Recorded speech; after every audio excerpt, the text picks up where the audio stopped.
realizó el primer pleno jurisdiccional casatorio de los jueces supremos de lo penal, con el fin de dictar sentencia a la discrepancia que existía al momento de la interpretación del delito de lavado de activos. Este se dividió en 3 etapas. La primera etapa está compuesta de 2 fases. La primera fase es de la emisión de la resolución del señor presidente de la Corte Suprema.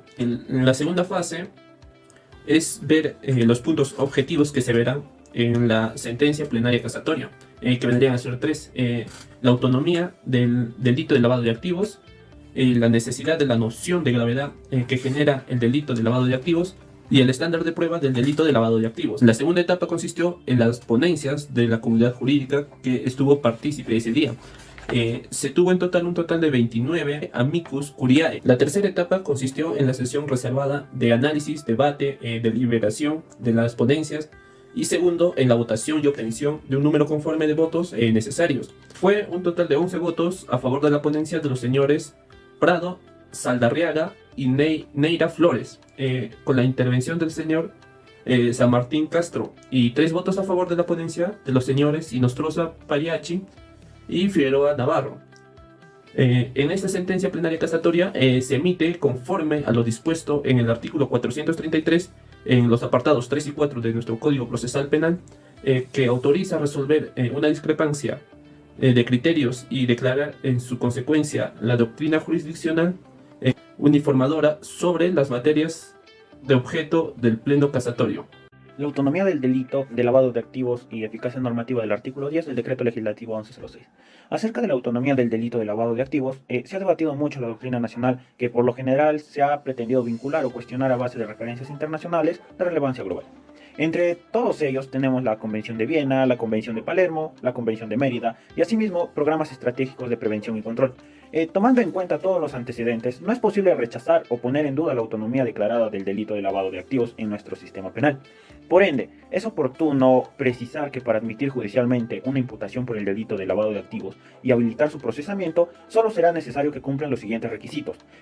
Como primero tenemos la identificación adecuada de una operación o transacción inusual o sospechosa. Como segunda, el incremento patrimonial injustificado que posee el agente del delito. Y por último, tener al menos una de las conductas delictivas que mencionan los artículos 1, 2 y 3 del Decreto Legislativo 1106 y sus respectivas modificatorias introducidas en el Decreto Legislativo 1246.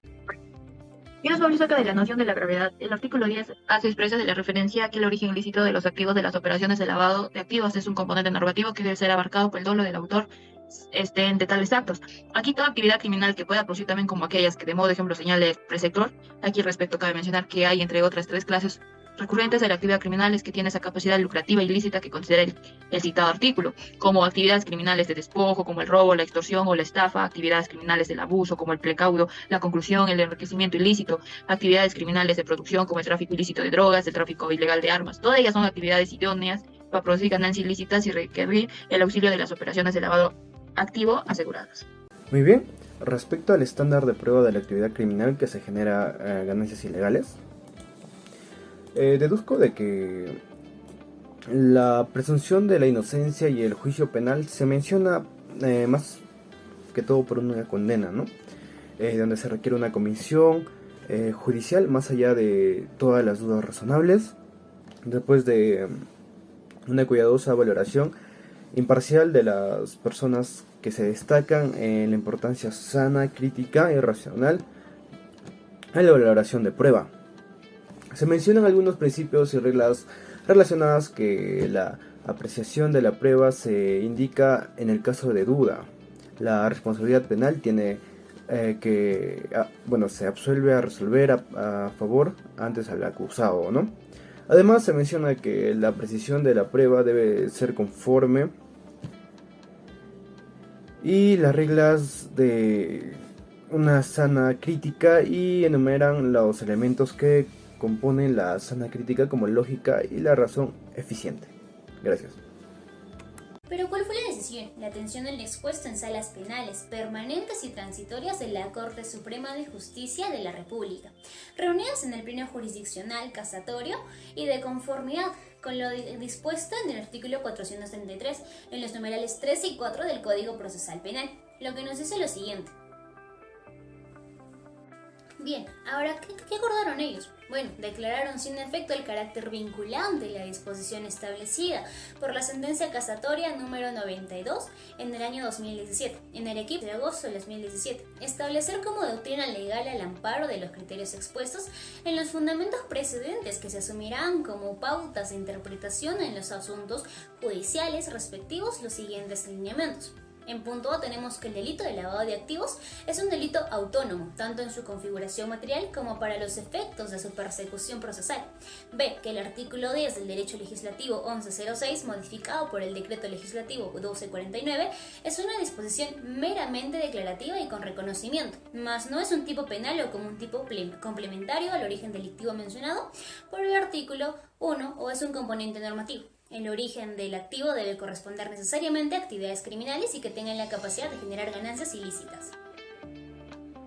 ¿Qué nos precisó esto? Que los principios jurisprudenciales que contiene la doctrina legal antes mencionada tienen el carácter de vinculantes y por consiguiente deben estar invocados por los jueces de todas las instancias. No, contestando la primera pregunta, podemos decir que es el estándar de prueba del mecanismo que permite destruir los errores judiciales de declaración de hechos probados, así buscar la decisión que se ha probado de la hipótesis siendo falsas. También vemos la segunda pregunta, es el mecanismo del legislador que se enfoca en la idea de los jueces. Debían tener una limitación frente al pensar o sincera. Como también vemos la tercera pregunta, que sería muy esencial, ¿no? Que es el componente crítico, que también sería la unión lógica, la experiencia, la esencialidad a través de los órdenes intelectuales, como también es las filosofías y también el pensar mental, ¿no? Y acá vemos la última pregunta, que sería muy ya para concluir, ¿no? Que habla que es la representación de los procesos, cuyos hechos jurídicos, llegar a la revisión de partes, el juzgador a largo plazo, la etapa, los alegatos y llegar a la sentencia, que sería lo más esencial, ¿no?